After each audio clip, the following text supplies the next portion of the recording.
Yes, welcome. This is Meenu Kalra. This is Vishal Kalra. Today we are going to discuss banking services, which are fund based and non fund based. इसी unit में आप देखेंगे what are letter of credit, bank guarantee, loan syndication, merchant bank services, underwriting, and other financial products. Fund based finance in banks is in different form. ये overdraft हो सकते हैं, cash credit, bills finance, demand loans, term loans, जहाँ immediate flow of funds available होता है borrower को, इसीलिए इसे हम कहते हैं funds based facility. Non fund based facilities में फंड्स इमीडिएटली ट्रांसफर नहीं होते हैं और बैंक एक फीस चार्ज कर लेता है। ये लेटर ऑफ गारंटी के केस में होता है। लेटर ऑफ क्रेडिट में किसी भी प्रपोजल के लिए, किसी भी सर्विस के लिए बैंक जो क्रेडिट प्रपोजल है उसको जैसे अप्रेज करेगा वो अलग अलग होता है। ये डिपेंड करता है कि बोरोवर है वो इंडिविजुअल है या प्रोप्राइटर है या कोई कंपनी है।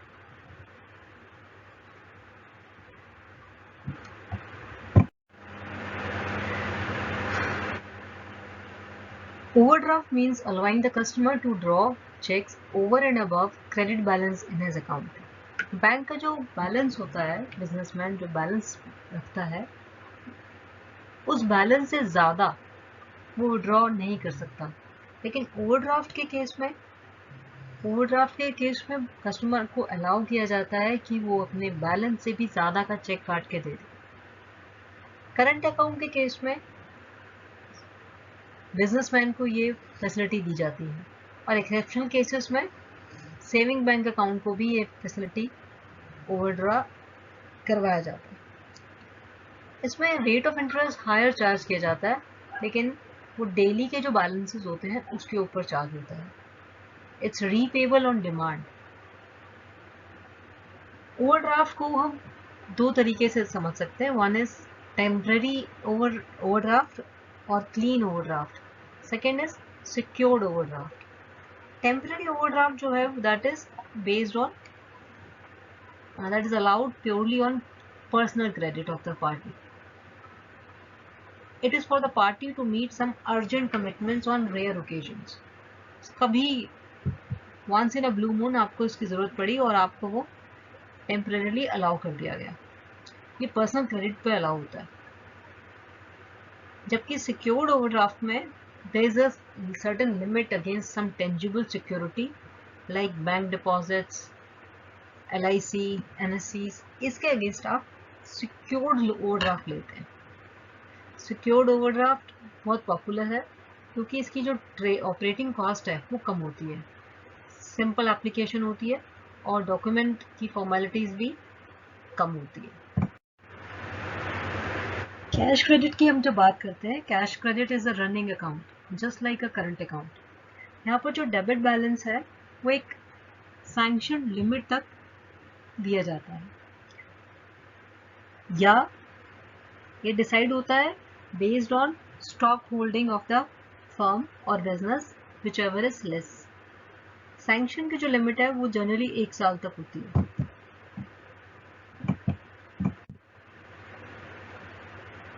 इसकी जो लिमिट्स है वो रिन्यू होती हैं या एनहांस होती हैं based on assessment of customers actual requirement on the basis of working of the unit.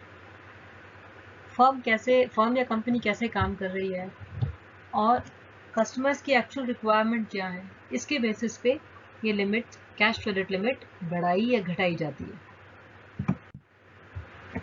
Cash credit facility is offered normally against pledge, चाहे वो कैश क्रेडिट हो या बुक डेट्स या डेटर्स की या स्टॉक की वैल्यूएशन के बेस पे हो। कुछ केसेस में कस्टमर्स जो हैं, जो ट्रेडर्स हैं, उन्हें स्टॉक रजिस्टर मेंटेन करना मुश्किल लगता है और पीरियोडिक स्टॉक चेक ये सब करना पड़ता है, जो कि एक परेशानी होती है। इसलिए नॉर्मली जो सीसी या कैश क्रेडिट लिमिट के लिए अप्लाई करते हैं वो प्लेज करते हैं अपनी कोई LIC या गोल्ड ज्वेलरी या और कोई फिक्स एसेट जिसके सिक्योरिटी पे जो कस्टमर है उसको कैश क्रेडिट मिल सके। जब ये सिक्योरिटी ज्वेलरी, लाइफ पॉलिसी या एनएससीज की फॉर्म में होती है तो उस केस में पीरियोडिक स्टॉक स्टेटमेंट की ज़रूरत नहीं रहती है। मैन्युफैक्चरिंग जो यूनिट्स हैं उनको ये फैसिलिटी चाहिए होती है, सीसी लिमिट चाहिए होती है for purchase of raw material, processing and converting them into finish goods. Traders के केस में ये लिमिट जो है अलाउ होती है उन परचेज ऑफ गुड्स के लिए जिसमें वो डील करते हैं। Bill finance short term finance की एक फॉर्म है।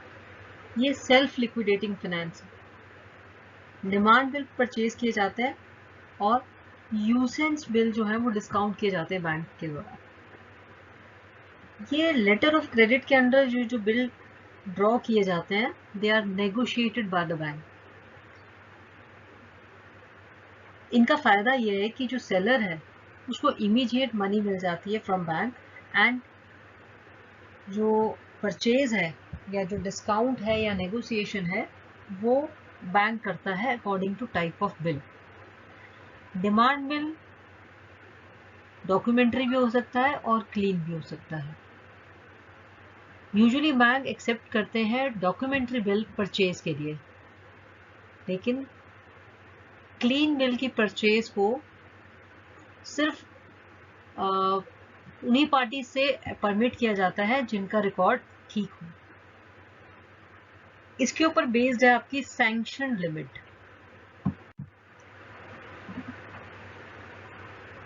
अगर आप समझना चाहें कि यूसेंस बिल क्या है, तो यूसेंस बिल वो है जो मैच्योर होंगे एक फ्यूचर डेट में।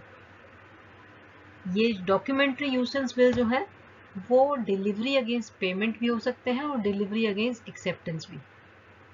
डिलीवरी अगेंस्ट पेमेंट में जो टाइटल है डॉक्यूमेंट का, जो टाइटल है वो ट्रांसफर होता है बायर को अगेंस्ट पेमेंट,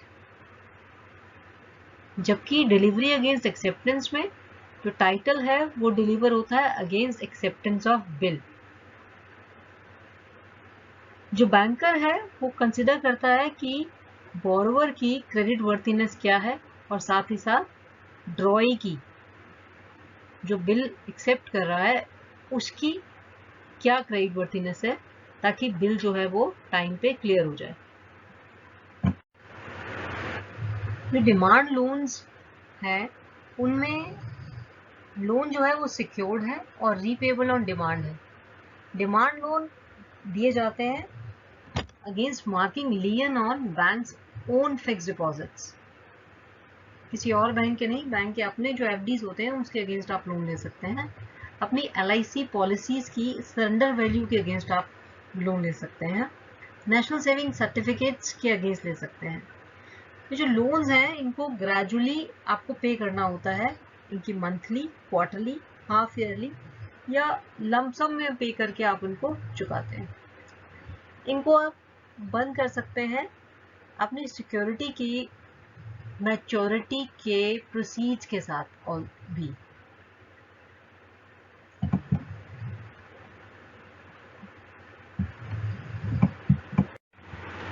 डिमांड लोन के बाद हम बात करते हैं टर्म लोन्स की। टर्म लोन्स मीन्स जब लोन एक टर्म के लिए हो और जनरली लॉन्ग टर्म के लिए। जो लोन की मैच्योरिटी है वो 8 से 10 साल की है और एक्सेप्शन केसेस में ही 12-15 साल की है। जो लोन है उसकी रीपेमेंट होगी from the cash generated out of operations of the company.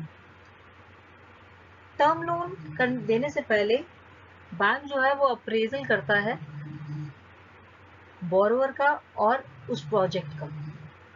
Borrower के अप्रेजल में कवर होता है उसकी इंटेग्रिटी, उसकी standing, business capacity, managerial competence, financial resources in relation to size of the product. जो ये इंफॉर्मेशन है that is about the credibility of the organisation, ये आपको मिलती है from merchant reports, bank reports, CIBIL report और promoters जो declare करते हैं about their assets and liabilities. Internal और एक्सटर्नल क्रेडिट रेटिंग भी इसमें देखी जाती है। वेंचर्स कैपिटलिस्ट जैसे यूटीआई वेंचर्स, आईसीआईसीआई वेंचर्स, इनको भी यूज किया जाता है, इनकी भी असिस्टेंस ली जाती है। किसी भी प्रोजेक्ट का अप्रेजल करने में आपको बहुत सारी चीज़ों को ध्यान में रखना पड़ेगा, जैसे market demand of the product, उसका कंपटीशन, उसकी क्वालिटी और price sensitivity, terms of sales, after sales etcetera. Competition perception banker का अलग हो सकता है और कस्टमर का अलग हो सकता है। When we talk about technical feasibility, firm की या कंपनी की लोकेशन, रॉ मटेरियल से उसकी प्रॉक्सिमिटी, इंफ्रास्ट्रक्चर अवेलेबिलिटी, ये सब फेवरेबल होना चाहिए।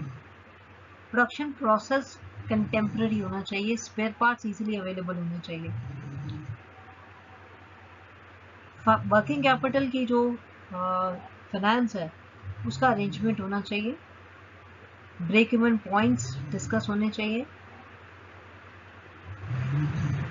As per section 1 of banking regulation act, एक बैंक जो लेंड कर सकता है कंपनी को वो होता है उसकी 30% ऑफ पेड अप कैपिटल से ज़्यादा नहीं, और बैंक के अपने जो पेड अप रिजर्व्स हैं उनके 30% से ज़्यादा नहीं।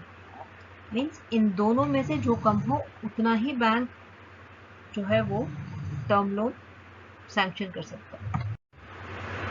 When we talk about retail credit, that is credit given on retail basis, that is on individuals and individual clients, ये कार लोन हो सकते हैं, एजुकेशनल लोन हो सकते हैं, housing loan, home improvement loan, professional personal loans, jewel loans, pensioners loan, credit card etcetera.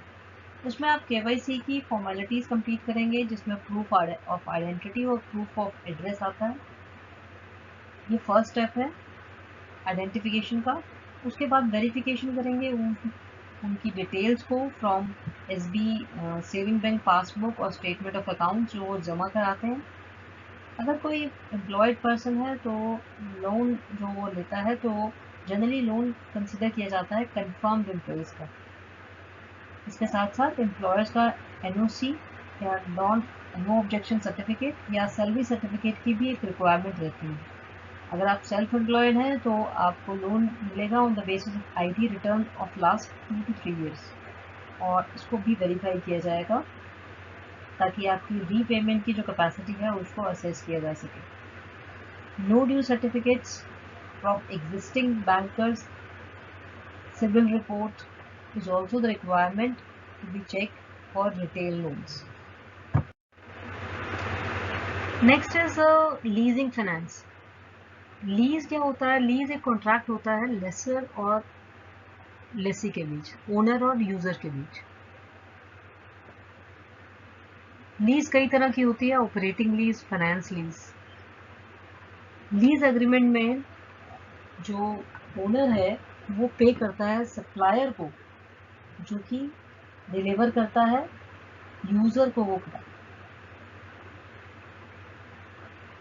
Lesi और hirer of the article और user of the article makes periodic payment to the lessor. At the end of lease asset चली जाती है lessor के पास।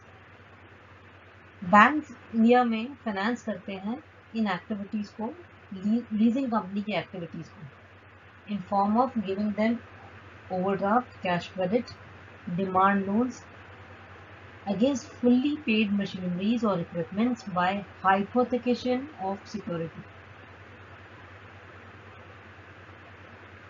Securities दी जाती हैं, उसके अगेंस्ट ये फाइनेंस होता है। जो रीपेमेंट है that is done from the rentals of machinery और equipment that is leased out. उसमें मैक्सिमम पीरियड 5 years है या इक्विपमेंट की लाइफ में से जो भी कम हो 5 साल या maximum life of the equipment which ever is less.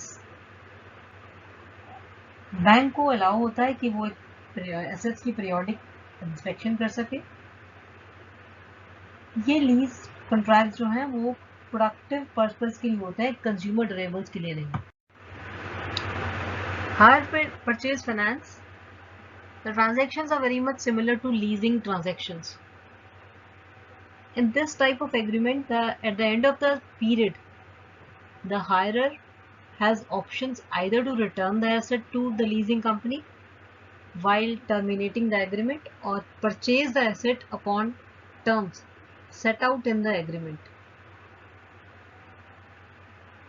In terms of leasing agreement, ownership continues to remain with the leasing company.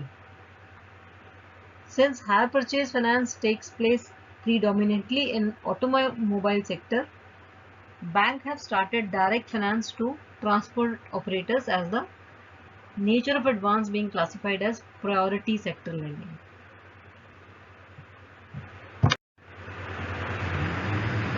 Now we come to the non-fund based banking services.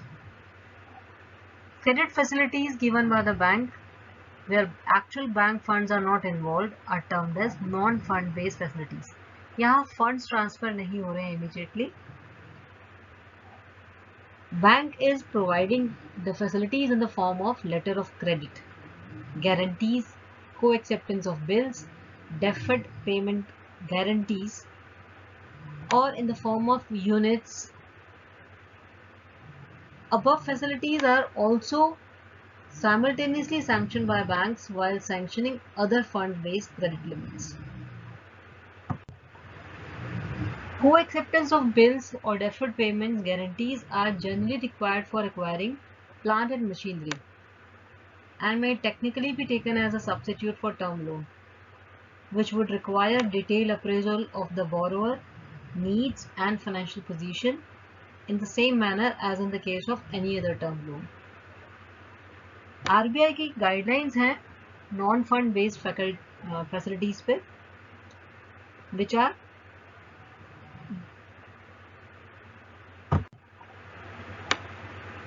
to be discussed in detail.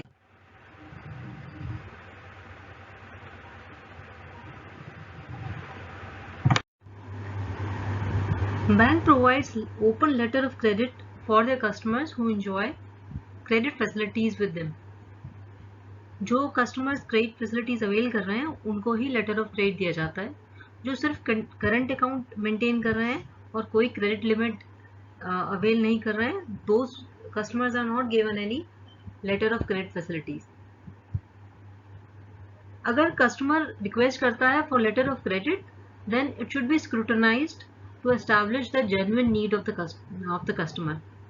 Customer को अपने loan proposal के साथ अपनी सारी financial statements को present करना पड़ता है ताकि और बैंक को सेटिस्फाई करना पड़ता है अपने फाइनेंशियल रिसोर्सेज को, ताकि वो उन बिल्स को की पेमेंट कर सके.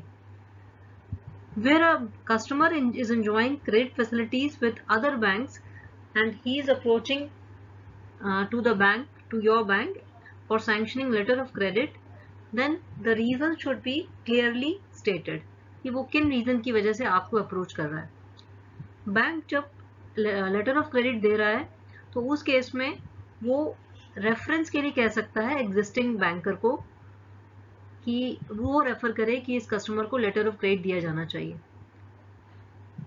सभी केसेस में बैंक को इंश्योर करना पड़ता है कि जो कस्टमर है he would be able to retire the bill as per the financial arrangements already finalized.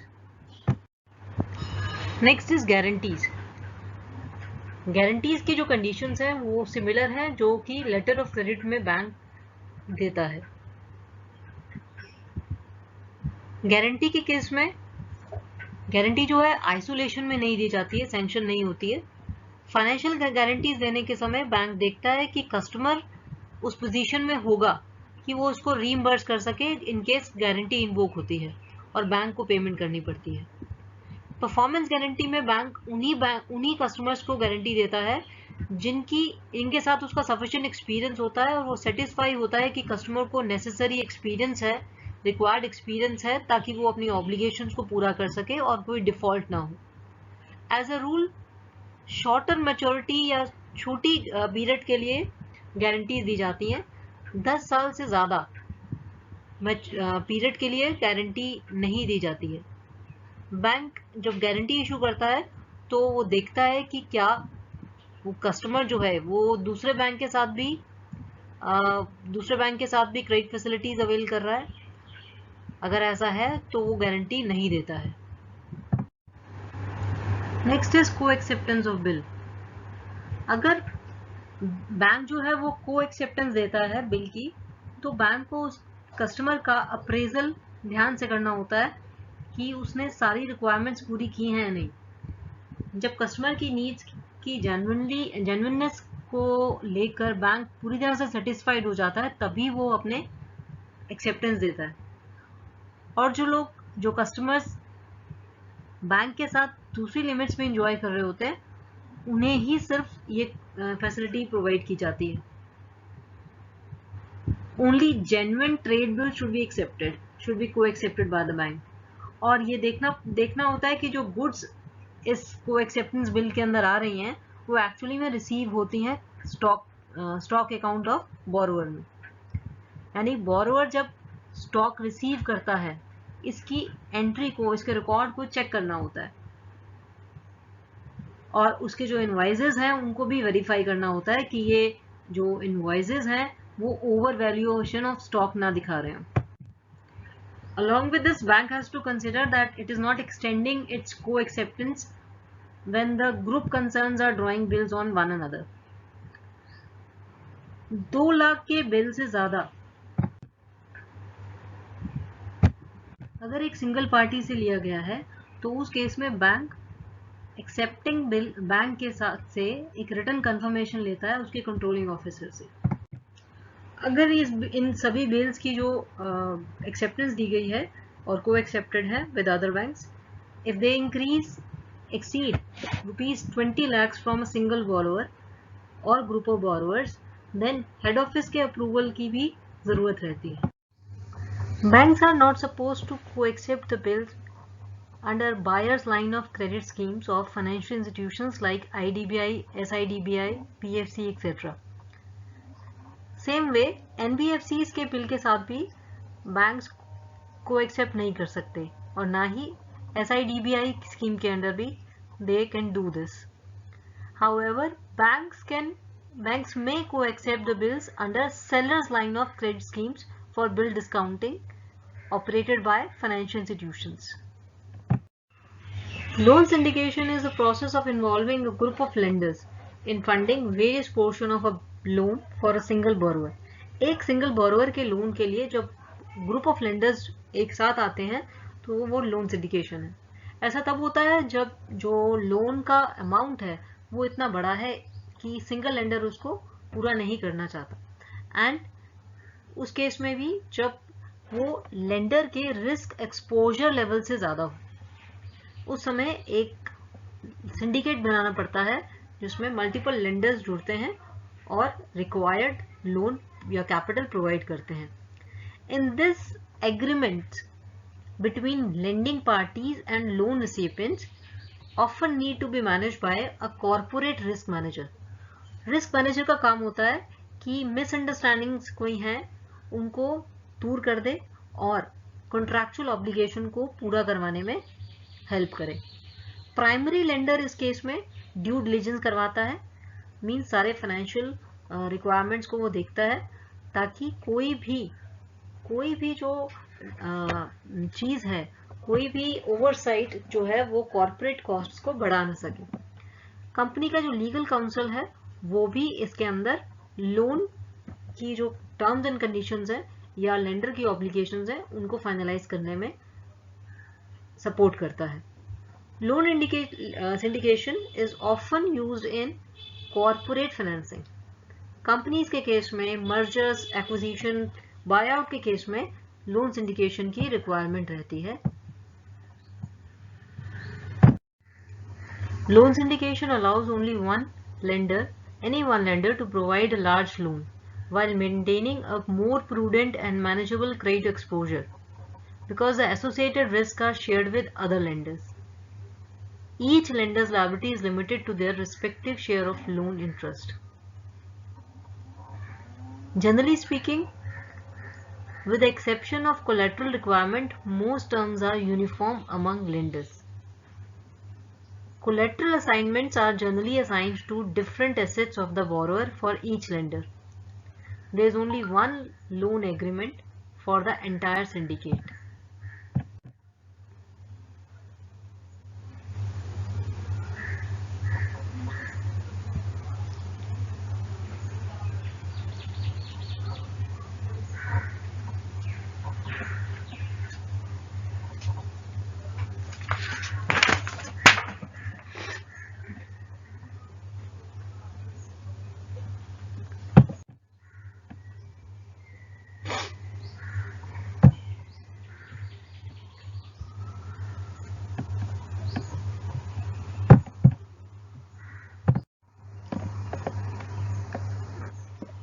A third party or additional specialist may be used throughout various points of loan syndication or repayment process.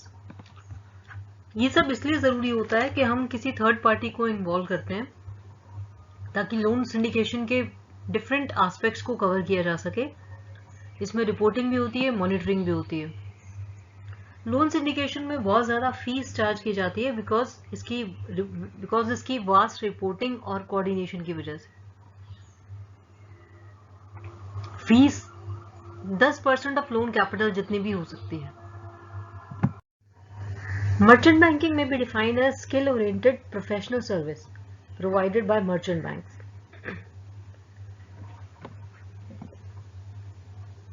Merchant banks are specialists in international trade and thus excel in transacting with large enterprises.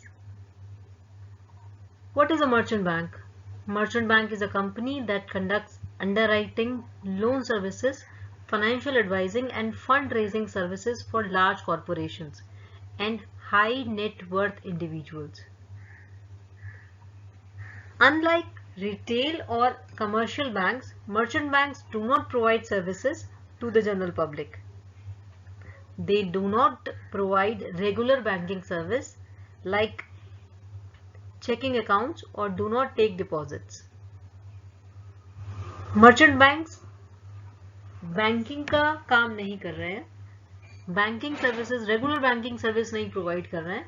वो एक specialised professional service, skill oriented professional service provide कर रहे हैं जिसमें वो underwriting कर रहे हैं, लोन सर्विसेज प्रोवाइड कर रहे हैं, फाइनेंशियल एडवाइजिंग कर रहे हैं लार्ज कंपनीज और हाई नेटवर्थ इंडिविजुअल्स के लिए.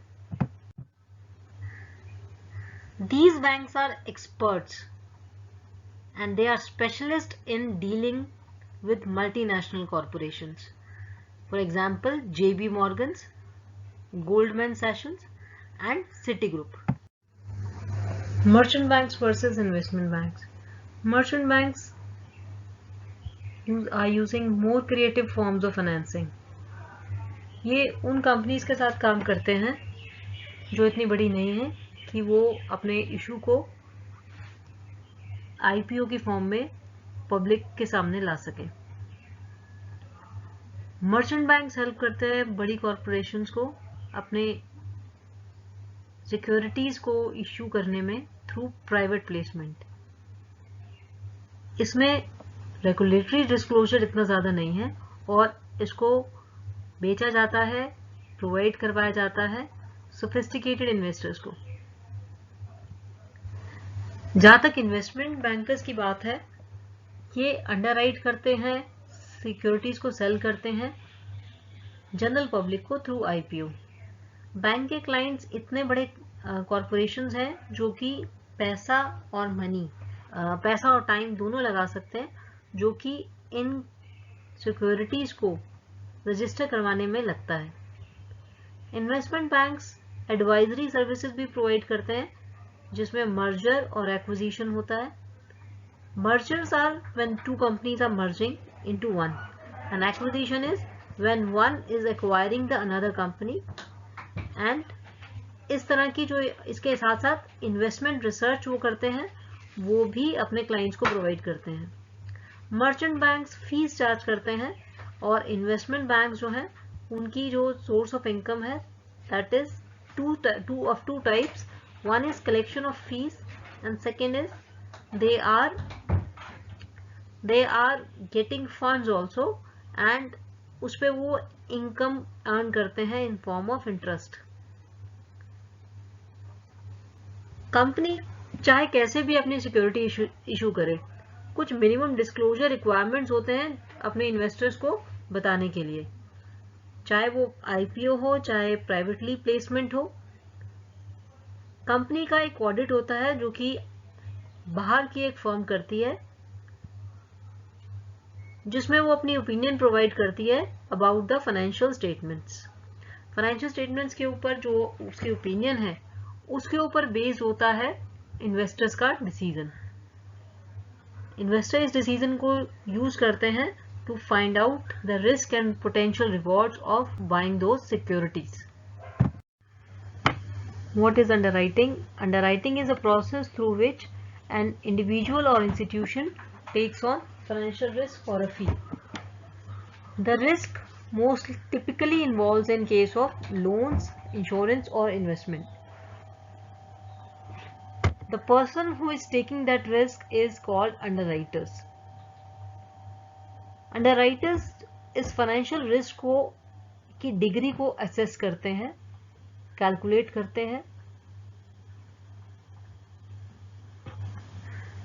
इसी असेसमेंट के बेसिस पे लोन्स की बोरोइंग रेट सेट होती है. इंश्योरेंस के केस में प्रीमियम कितना चार्ज किया जाना चाहिए वो एस्टैब्लिश होता है. और इन्वेस्टमेंट रिस्क जो होता है उसके अकॉर्डिंग सिक्योरिटीज की मार्केट क्रिएट होती है. Underwriting ensures that an IPO company will raise the amount of capital needed and provides the underwriter with a premium or profit for the services. Investors benefit from the vetting process that underwriting grants and helps them to make informed investment decisions. Underwriting के case में company को ensure किया जाता है कि वो जितना capital raise करना चाहती है वो होगा और इसके लिए जो प्रीमियम या प्रॉफिट चार्ज कर रहे हैं अंडरराइटर्स वो पे किया जाता है. इन्वेस्टर्स को भी इस प्रोसेस से फायदा होता है क्योंकि इन्वेस्टमेंट में जो डिसीजंस हैं वो इन्फॉर्म्ड डिसीजंस बन जाते हैं. अंडरराइटिंग का रिस्क है for loans, insurance and securities. Loan के केस में whether the borrower will repay the loan as agreed or not or whether it is going to be a default. Insurance के case में the risk involved is the likelihood that too many policy holders will file the claims at once. With securities, the risk is that underwritten investments would not be profitable. How underwriting sets the market price? Financial transactions के लिए एक fair और stable market create करना ये underwriters का काम है. हर debt instrument, insurance policy और आईपीओ में रिस्क इन्वॉल्व रहता है. डिफॉल्ट का रिस्क, इंश्योर्ड क्लेम फाइल करेंगे उसका रिस्क, इन्वेस्टमेंट फेल हो जाएगी इसका रिस्क. अंडरराइटर्स की जॉब है कि वो इस रिस्क फैक्टर को इवैल्यूएट करें, असेस करें और एप्लीकेंट की ट्रूथफुलनेस को इन्वेस्टिगेट करें ताकि एक मिनिमम प्राइस वो फाइंड आउट कर सके उस कवरेज के लिए जो वो अंडरराइटिंग के प्रोसेस में दे रहे हैं. Then they will decide what are the transaction they are willing to cover and at what rate. Exceptionally risky transactions को, रिस्की एप्लीकेंट्स को they can straight away refuse. अगर कोई अनएम्प्लॉयड है और वो एक्सपेंसिव लोन लेना चाहता है उस केस में, या अगर कोई पुअर हेल्थ वाला पर्सन है, बीमार व्यक्ति है, वो लाइफ इंश्योरेंस के लिए रिक्वेस्ट कर रहा है, तो उस केस में उसका कवरेज या तो रिजेक्ट हो सकता है या फिर उसको एक हायर रेट पे ही वो कवरेज दिया जा सकता है। इस प्रोसेस से, इस वेटिंग प्रोसेस से जो एक्सपेंसिव क्लेम्स हैं उनका ओवरऑल रिस्क कम किया जा सकता है और लोन ऑफिसर्स और इंश्योरेंस एजेंट्स या इन्वेस्टमेंट बैंकर्स ये कॉम्पिटिटिव रेट्स दे सकते हैं, ऑफर कर सकते हैं उन लोगों को, उन प्रपोजल्स को जो कम रिस्की हैं। 3 types of underwritings: loan underwriting, insurance underwriting, securities underwriting. All loans undergo some form of underwriting. In many cases, underwriting is automated and involves appraising an applicant's credit history, financial records, and the value of any collateral offered, along with certain other factors that depends on the size and purpose of loan. Next is our insurance underwriting. With insurance underwriting, the focus is on potential policy holder, the person seeking health or life insurance. In the past, medical underwriting for health insurance was used to determine how much to charge an applicant based on their health and even whether to offer coverage at all or not. This often based on the applicant's pre-existing conditions. But in 2014, in the beginning of 2014, under the Affordable Care Act, insurers were no longer allowed to deny or impose limitations based on pre-existing conditions.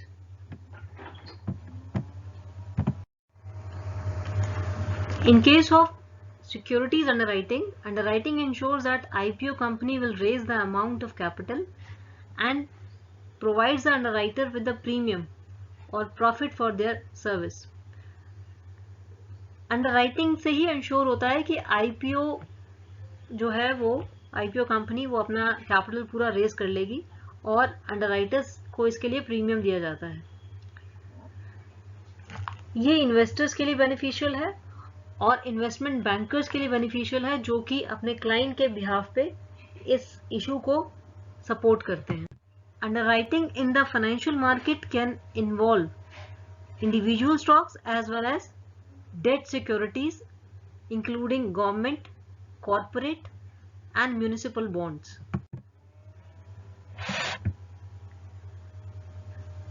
Underwriting में जब एक से ज़्यादा underwriters या group of underwriters involve होते हैं तो वो अंडरराइटर सिंडिकेट कहा जाता है। Lastly, we have to see other financial products which are being sold by other banks. Banks also sell insurance policies, mutual fund units. They issue credit card also with the tie-up with Visa, MasterCard and RuPay. At merchandise establishment, they provide credit card payment collection service by installing EDC, swiping machine, POS machine, etc. Along with that, investment advisory services and wealth management services.